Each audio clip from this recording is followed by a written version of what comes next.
भारतीय संस्कृति में भगवान विष्णु के 10 अवतारों का वर्णन मिलता है, जिन्हें दशावतार कहा जाता है। इनमें से एक अवतार है वराह अवतार, एक ऐसा अवतार जिसने पृथ्वी को संकट से बचाने के लिए खुद को एक वराह सूअर के रूप में प्रकट किया। आइए जानते हैं इस अद्भुत कहानी और उससे जुड़ी परंपराओं के बारे में। नमस्कार दोस्तों, मैं हूं आपका दोस्त सुगन सिद्धांत। आप देख रहे हैं फन 2M। कहानी शुरू होती है सृष्टि के आरंभ में, जब पृथ्वी को राक्षस हिरण्याक्ष ने अपहरण कर लिया और उसे गहरे सागर में छिपा दिया। यह संकट देवताओं और राशियों को भयभीत कर गया। तभी भगवान विष्णु ने धरती को बचाने का संकल्प लिया और वराह का रूप धारण किया। एक विशाल वराह के रूप में भगवान विष्णु समुद्र में उतरे और अपनी अद्भुत शक्ति से पृथ्वी को अपने दांतों पर उठाया। उन्होंने हिरण्याक्ष का वध कर पृथ्वी को उसके स्थान पर स्थापित किया। इस तरह वराह अवतार न केवल सृष्टि के रक्षक बने, बल्कि पृथ्वी की पुनर्स्थापना के प्रतीक भी। भारत में वराह अवतार को लेकर कई रीति रिवाज और परंपराएं प्रचलित हैं। खजुराहो का वराह मंदिर और आंध्र प्रदेश का श्रीमुष्णम मंदिर इस अवतार को समर्पित है। इन मंदिरों में हर साल विशेष पूजा और उत्सव का आयोजन होता है। मान्यता है कि वराह अवतार की पूजा करने से घर में सुख समृद्धि आती है और सभी प्रकार के संकटों से मुक्ति मिलती है। कई किसान फसल कटाई के बाद पहली उपज वराह को अर्पित करते हैं ताकि उनकी भूमि उपजाऊ बनी रहे।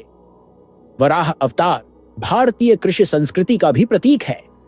प्राचीन मान्यताओं के अनुसार वराह ने पृथ्वी को अपने दांतों पर उठाकर यह संदेश दिया कि धरती का सम्मान करना मनुष्य का कर्तव्य है।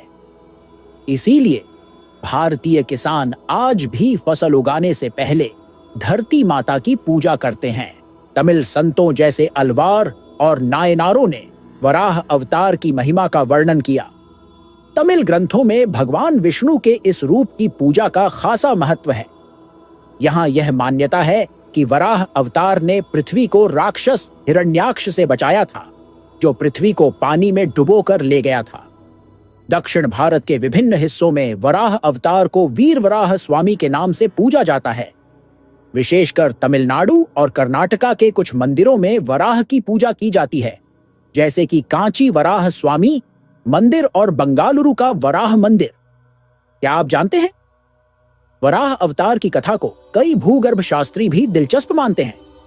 उनके अनुसार यह कथा संभवतः उस समय की है जब भूगर्भीय बदलाव के कारण पृथ्वी का एक बड़ा हिस्सा पानी में डूब गया था। यह घटना मानवीय स्मृति में वराह अवतार के रूप में दर्ज हो गई। इतिहासकारों का मानना है कि वराह अवतार का उल्लेख हमें प्राचीन भारतीय साहित्य और शिलालेखों में मिलता है, जो उस समय के समाज की सोच और विश्वास को दर्शाता है। वराह अवतार न केवल एक पौराणिक कथा है, बल्कि यह हमें धरती के संरक्षण और उसके महत्व का संदेश भी देता है। यह हमें सिखाता है कि चाहे कितने भी संकट क्यों न आए, धैर्य और कर्तव्य निष्ठा से हर समस्या का समाधान संभव है। अगर आपको यह वीडियो पसंद आई हो तो हमारे चैनल फन 2M को सब्सक्राइब करें और बेल आइकन दबाएं। आपसे मिलते हैं और एक रोचक सफर में, जहां हम भारत से जुड़ी अनकही कहानियों के साथ इसकी संस्कृति और समाज से जुड़ी रोचक जानकारी भी लाते हैं। तब तक के लिए बाय बाय, धन्यवाद, जोहार।